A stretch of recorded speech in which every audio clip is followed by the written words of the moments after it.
Welcome inside the locker room on a Monday morning here on Smooth 98.1. Love music, love life, love sports as well. You know that already. Monday, Wednesday, and Friday at 8:15 on the Smooth Breakfast, we talk about sports. And what a beautiful day to get into great sporting action as per the usual.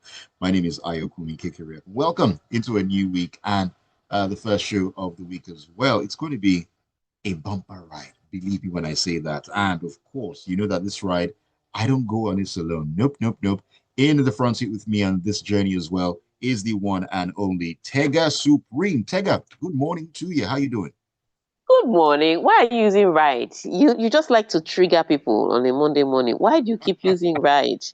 What is wrong with you and right? All right, everybody else, give back my good morning. Everybody else, good morning. Hope you had a fantastic weekend. Hope you're doing good. Hope you're on your way to your office or going about your business in a good fashion. Even Barcelona fans, you can have fun. Sunday is Mm, over. All things it's a have new passed day. away. And you even have time to recover because there's international break. All right. So we're going to be talking about that European football today. We are also going to touch on the China Open, the women's final yesterday, and maybe what is happening in the men's ATP 1000s that's also taking place in Beijing. We'll touch on that. We'll also talk a little bit about the Singapore Grand Prix. Everything went pretty much the same. Not too much drama, but there was something that happened on the track that could change relationships forever. You know how Hmm. it is in F1. We'll talk about that. All of that and more coming up inside the locker room. But before we do any talking, Ayokunmi, first of all, I want to just say that your under 20 team has reached the next round. They drew 1-1 with With Colombia, so Colombia, they were yeah. one of the best third place teams. They made it. Me, I would have suggested you just come home. Don't waste our hopes.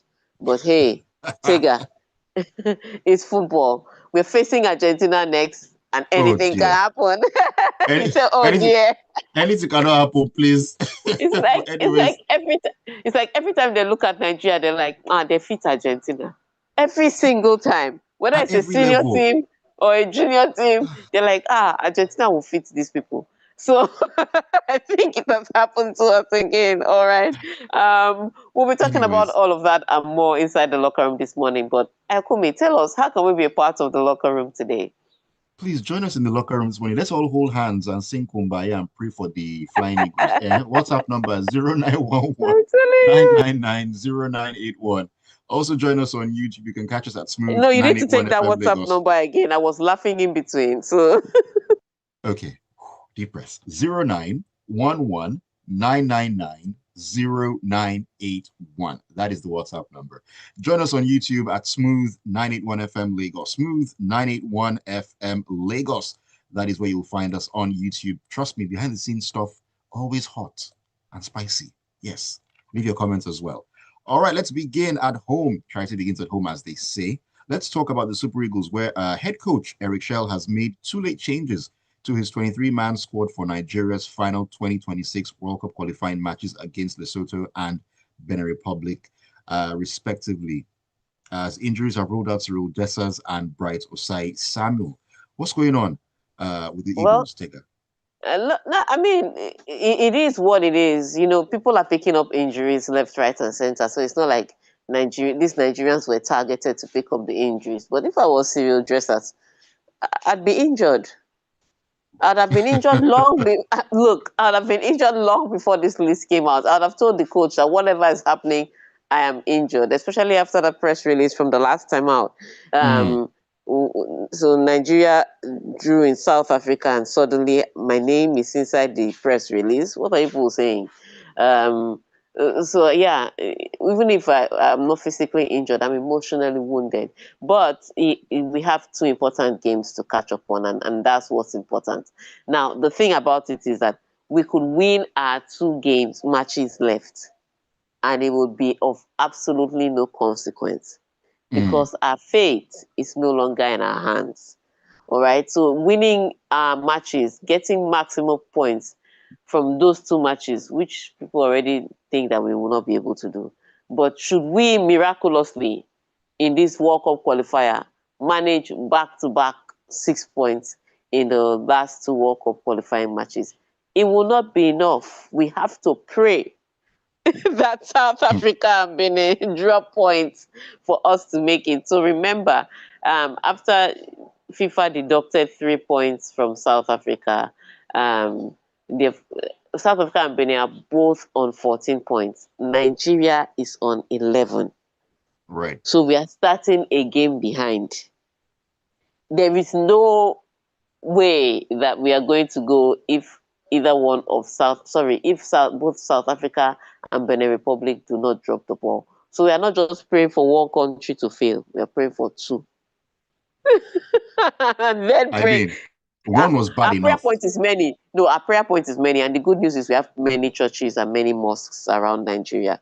Okay, and if you are a native doctor, you know what to do. But what it is, bottom line, is that there are three prayer points. You have to pray for South Africa and Benin Republic to drop South Africa to drop the ball, Benin Republic to drop the ball, and then Nigeria to win her next two matches.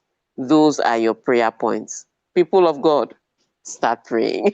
Incidentally, one of the two matches is against Benin Republic. So, It's against, yes. So you know, so do the job. No, you have to pray for it because Geno Raw already beat you the last time out, and he said, and I'm quoting his words, and because he has results to back it, I can't answer.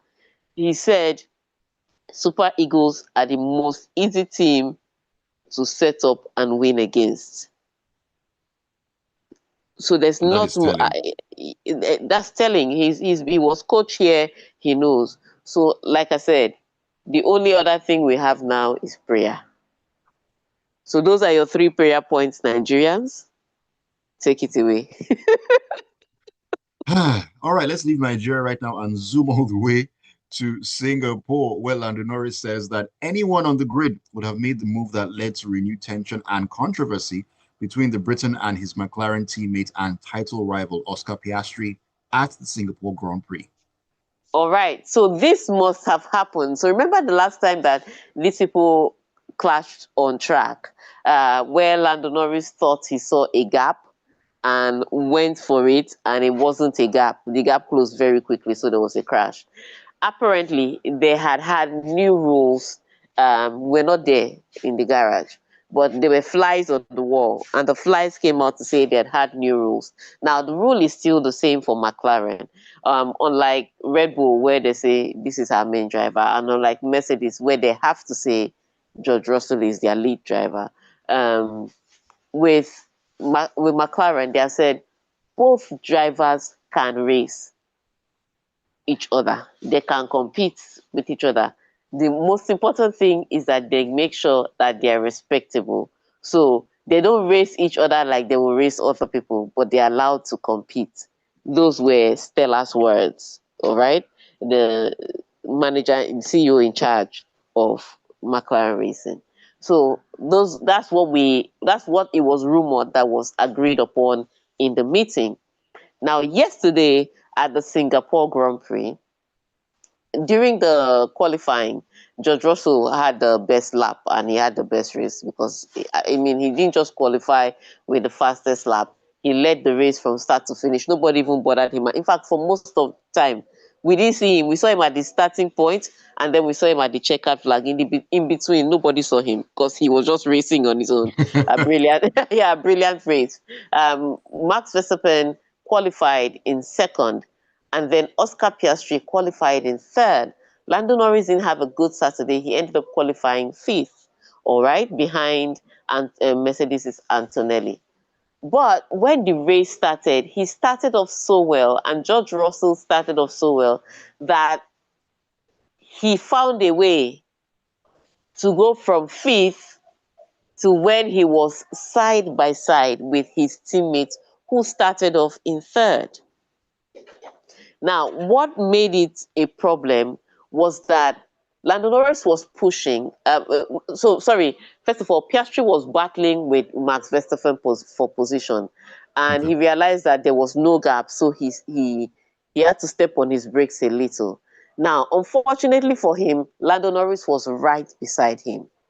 And Lando Norris was also trying to avoid Max Verstappen because, in fact, he bumped into Max Verstappen and broke some parts of his front wing. So in trying to avoid Max Verstappen, he kind of pushed Piastri into the wall. In the race, if you are looking at it like the race steward, it's a race incident because he's trying to avoid one car and he bumps into another car. Race incident.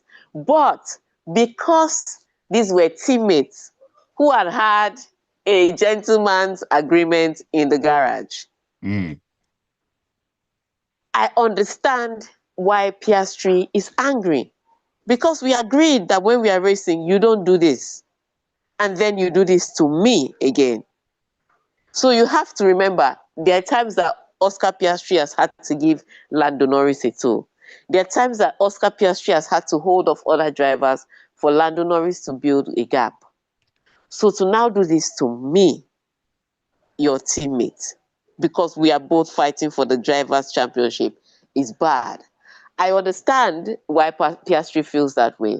I also understand why Lando Norris had to do what he had to do because at the end of the day, he's fighting for a world championship. But ultimately, what this means is that the gloves are off, especially because this weekend, McLaren have won the Constructors' Championship. So now I don't have to do anything for the team again. The team can go and die because I've won you your championship. Now, all man for himself. So whatever gentleman's handshake we had, whatever conversation we had is done. Because if you did this to me and the team did say you should give the place back, the team cannot tell me to do anything again. So what you're going to see is gloves off competition between the McLaren drivers. And because McLaren has won their championship, they cannot cry too much. They already have their position, they already have their money. Now it is all drivers for himself. I don't think Oscar Piastri is going to listen to anybody again. They are going to fight now. Gloves off. Gloves off. Fight all the way till the end. Fight to the finish. Nobody separate them, I beg. All right, and let's talk. All the neutrals will enjoy. Yes, indeed. Yes, indeed. All right, let's talk tennis. And Amanda Anisimova continued her breakout year with victory over Linda Noskova to win the China Open and claim her second WTA 1000 title. Yes, a fantastic year it has been for Amanda Anisimova. And truth be told, she came into this particular match guns blazing. Took the first set 6-love, bageled Noskova in the first set. Then in the second set, it looked like a completely different Anisimova because Noskova came out with the fight that Noskova used to get to the final. She came out with that in the second set and took it 6-2. So by the time they got into the third set, where both of them were trading shot for shot, power for power, aura for aura, it was simply two Gen Zs fighting on social media. That's what they were doing on the court, especially for the first 4 games. I said to myself, please, Anisimova cannot lose another final. Because remember, she was at the final in Wimbledon. And Iga Swiatek beat her like she stole something. Then she made the final in the US Open. And despite her best efforts, Aryna Sabalenka still beat her. And she had the better recent results in the outcome between Sabalenka. But once she got to that final, Sabalenka beat her. So that was back-to-back Grand Slam finals. To come to a 1000 Masters final and lose again from this time from a winning position, it would have been horrible. But she managed to hold her nerve, especially in the 5th game. She held her nerve, survived break points, and held her serve. Then she went back on to break Noskova's serve, and she never looked back from there. So she capped a brilliant week with the championship. So congratulations to her. She's had a good year. What that also means is that she has a lot of points to defend in 2026. So she better not pick up any injury. But you know what Yes, they indeed. say. The reward for one good result is to get another good result, because the Wuhan Open, another 1000 Masters, has started today for the women. In fact, in this one, Sabalenka has now joined them. You know, she skipped Shanghai. She's now in Wuhan for this 1000 Masters. So like they say. So she's just moving from Beijing to Wuhan. All the women are there now. Let's see who is going to take this one. Again, the humidity and the heat is taking center stage. The players already have ice packs on their heads. Wow. So whoever is the toughest woman that can survive these conditions makes it through. On the men's side, though, Yannick Sinner picked up an injury in his match yesterday, had to withdraw after winning the first set, losing the second set, and was losing the third set due to this injury. But he's picked up an injury. Taylor Fritz was also knocked out yesterday. So the clear front runner to win on the men's side is Novak Djokovic. Because remember, Alcaraz didn't come. Yannick Sinner is now out through injury. Fritz has been knocked out. The only man I think that can win it, barring any miraculous circumstance, is Novak Djokovic. Nobody can beat him. I don't think there's anybody left on the circuit that can beat him. A one-legged Novak will beat anybody on this circuit. They have to shock me. And that's saying something about the quality of the other players in the circuit. It's crazy Yeah, stuff. they have to shock me. Let's take a pause here. When we come back on the other side, we'll step back into the world of football and head to Seville. Barcelona, what happened? All your fans, please line up and come and explain yourselves on the other side of the locker room. Keep it tuned.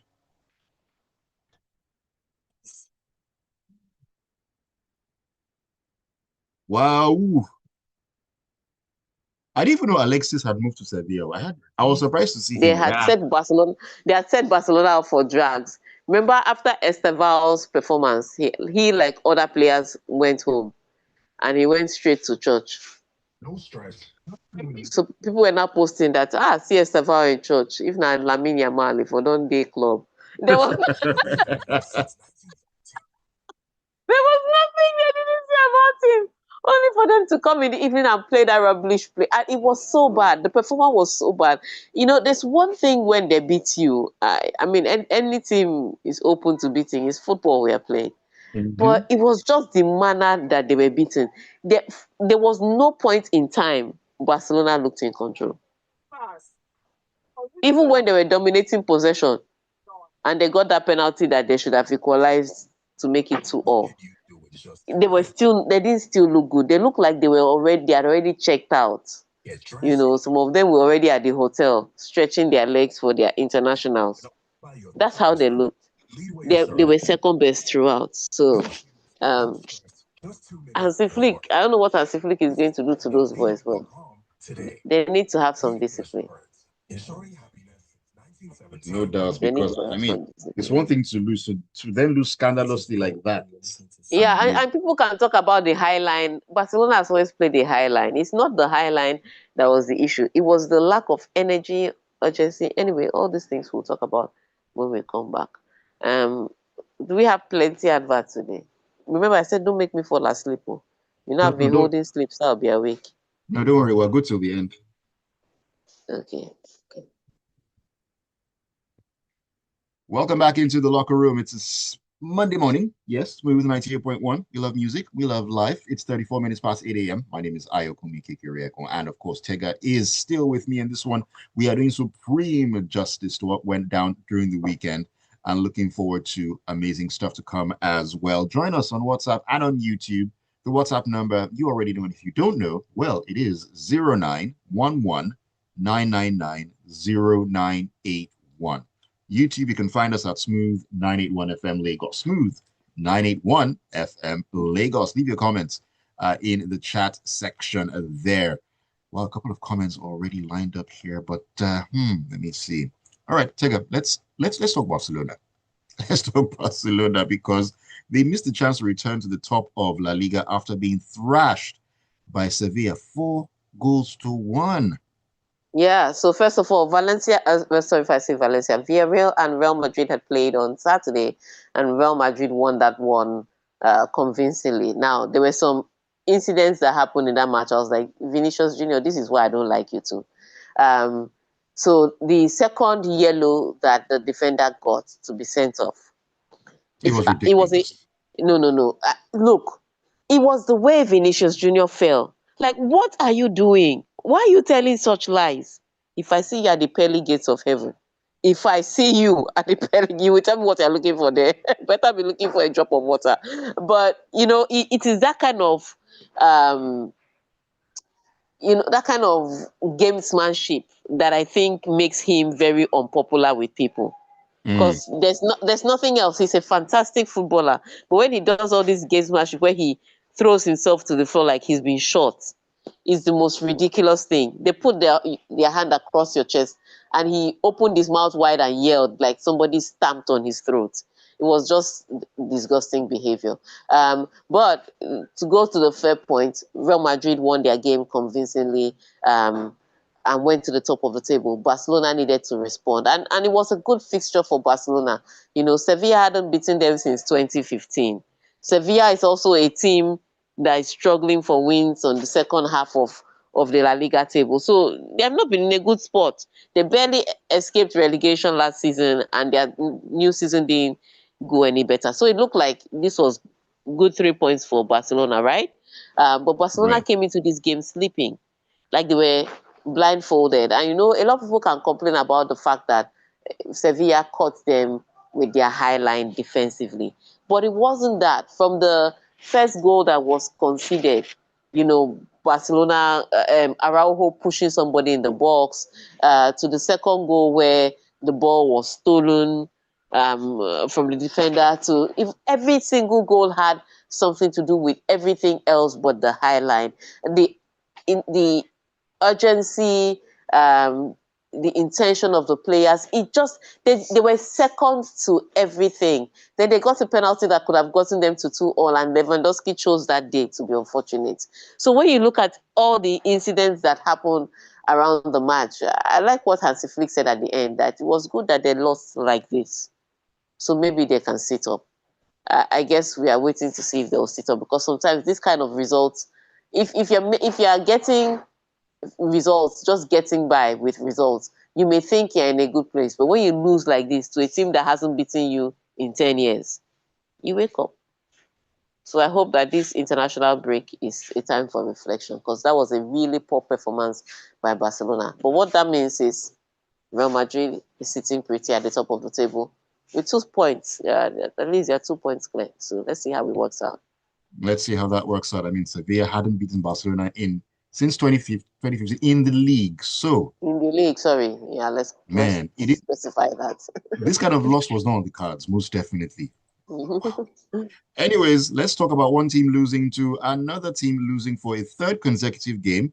We're heading to England for this one, where Liverpool crashed to a third successive defeat as Estevao Williams' last gasp strike condemned the spluttering Premier League champions to a 2-1 defeat against Chelsea on Saturday.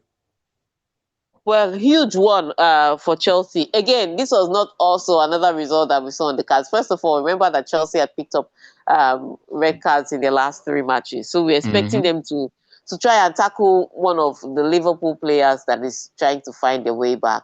But Liverpool themselves have not been in a good place. The loss against Crystal Palace, the loss midweek. So all those things hadn't been put them in a good place. They were already struggling.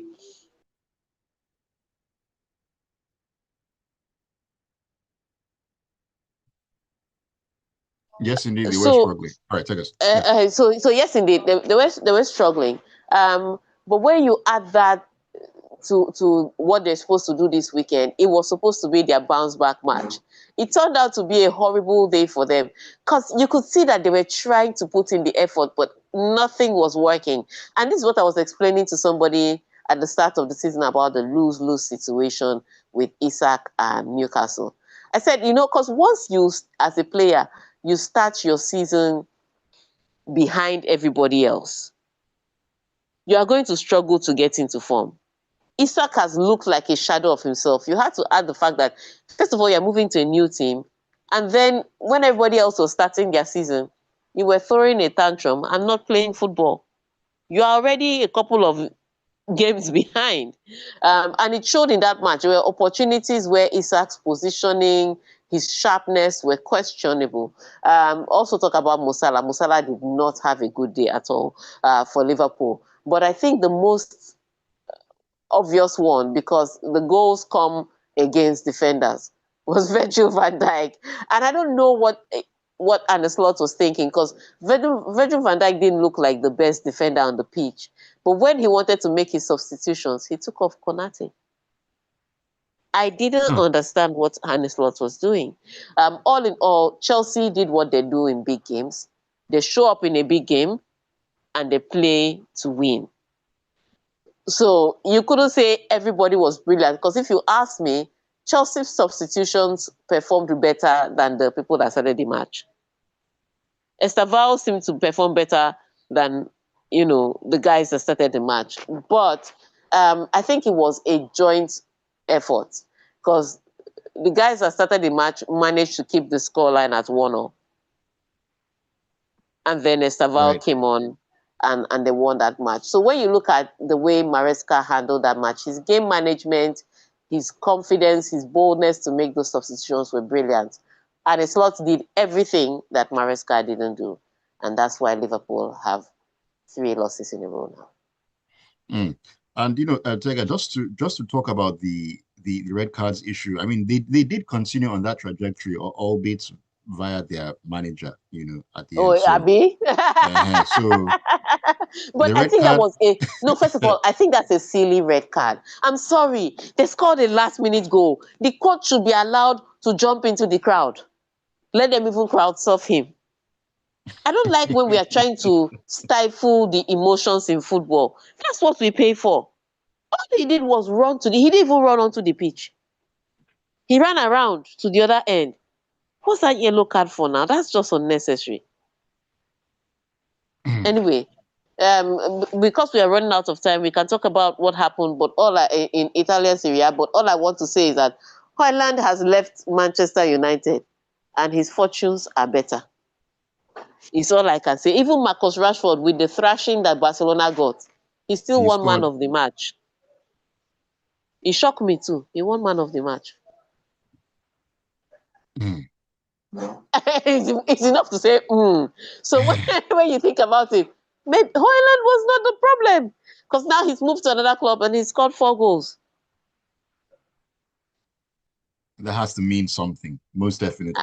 And his goal yesterday actually won them the match against Genoa and put them at the top of the table, because AC Milan played a goalless draw with Juventus that evening. Yeah. So when you think about it, and I remember all the abuses. Weekend in, weekend out. They just be abusing the Højlund boy. Now he's scoring goals. Anyways, let's take the messages. All right, let's take your messages, a couple of them to run through. Felix from Mende, Maryland in Lagos says, good morning, Mr. Ayokunmi and Madam Tega. How was your weekend? It was fantastic. Thank you for asking. I'm so happy that my club, Real Madrid, is back on top of the La Liga table. All right. This is AY who says Robert Lewandowski is completely finished, and he wrote finished in all caps. He's done. Time to wrap it up in Europe and move to the Saudi League or MLS and retire there. He's been scoring goals for you now. Let's just one penalty miss. Let's calm down now. What of Ferran Torres that was playing? At least he's a young man. What did he do? These are the questions. Stan says, Bancha goes sweet today. Barca just they mess up, Stan. You know I couldn't use that word, right? So I just had to use mess up. How could Sevilla, that Real Madrid often toys with, beat Barca 4? First loss to PSG, Team B, and now Sevilla. Well, it happens. This is football. Anything can happen. This is Arthur. Arthur says, Liverpool asked for Isak. Newcastle gave them Isakaba. Why are you all like this? Why? But it's true. It's like they sold him without his handbook. This one is from this is from Mohammed. He says, Tega, last week Friday you mentioned how FIFA and UEFA refused to ban Israeli athletes from international football, but you refused to call out their hypocrisy in shielding Israel athletes who have to serve in the IDF because it is compulsory, but you were in support of the ban on Russian athletes who don't have to serve in the Russian army because it is not compulsory. Are you afraid to call out Israel, or are you an Israeli supporter? Remember, even the ICJ has called Gaza a genocide. And is Gaza not a genocide? Were you asking for my position on UN Council ruling, or were you asking for my position on sports? What are you asking me? Mohammed. I mean, you've brought your conspiracy theory here. This is from Tayo. Tayo in address says, Ogenero has already had Super Eagles pin. Oh, no, Ogenero already has Super Eagles pin. They play game that might end up in a draw. From all man for himself in Formula One to Team Brazil riding high in Lagos waters. And then he says, Man United is back with a clean sheet. Ayo, aren't you happy? I am delighted, Ty. You can see it on my face. Chelsea winning it for Arsenal to go top. This season is looking political. Chelsea eventually got a red card through the coach. Yes, I did mention that. And Estevao went to church after winning it for Chelsea, but Yamal is dropping IG post and behaving like mad kids. Why are you like Please, this, Tayo? what is somebody who understands Yamal's injury should tell us, please? Because I don't know if it's a physiological. They said it's pubis area. They didn't say pelvic area. They didn't say groin. They said pubis area. That's a very difficult thing. Doctors in the house, you can help us out with that one. Heading over to YouTube, Padre Pius says, what a beautiful week this was. Chelsea won, Man United won, Forest lost, someone's getting sacked in the morning, Barca lost, Chelsea did Liverpool to Liverpool. Football. Richard Nawoko says, Arsenal looking good for the title, slot football failing. He won with Klopp's team and people thought he was the best. Sad. United, let's make it back-to-back wins, please. And Sheshko doing better. Barcelona, what a loss. He further says, Niger on permutations level. Quite sad. We have to win our games and still pray for others to draw or lose. No, they need to lose. The draw doesn't really help us. What a sad situation for a supposed big nation. LK Adorogba says, waltzing into the locker room with my shoulder pad high. Okay. You're not carrying it high, Abby. CFC played with their fourth and fifth option center back who both got injured. No Palmer, no Delap, and we still be the EPL champions. Bravo, bravo. And Oluma says, Liverpool went from scoring late goals to conceding them. Chelsea kept their red card record, and Odegaard set a new record as the first player to be substituted in the first 3 games in a row, 3 home games in a row. And let me see. Richard Inero says, what a weekend, especially for Chelsea with the late win against Liverpool. Slot just began his coaching with Liverpool. Last season was a fluke because it was a setup. Holland. Why are people already calling him a fluke? Somebody said he's using Klopp's team. This other one said it was a fluke. No, because of 3 matches. Look, why didn't Klopp win with that team? You remember Klopp finished 5th and 3rd. Still. Still what? The team he used to finish 5th and 3rd is what somebody used to win. People are still saying it's his team. In fact, I can't take this anymore. On that note, you know what? Everybody should go and have a great week. All right. So it's been a wonderful start to the day. Now, remember, this is an international break week. So we'll be talking a lot of international football and we'll be questioning your patriotism. Some of you, all right? But want to thank you for sending in your messages via WhatsApp. Thank you for streaming on YouTube. Thank you for tuning in to Smooth 98.1 FM. And thank you even for your political analysis, Mohammed, all right? On that note, when we come back again on Wednesday, we'll have more stories affecting players' injuries, match pictures, and who is in Nigeria to play the game against Lesotho and Benin. On that note, go out there, have a fantastic week. Thank you so much, Tega. Do have a fantastic start to the week as well. Wednesday, we keep it locked here in the locker room. 8:15 is the time. Thank you all once again. My name is Ayokunmi. Stick around and keep it tuned to the Smooth Breakfast. 9 o'clock.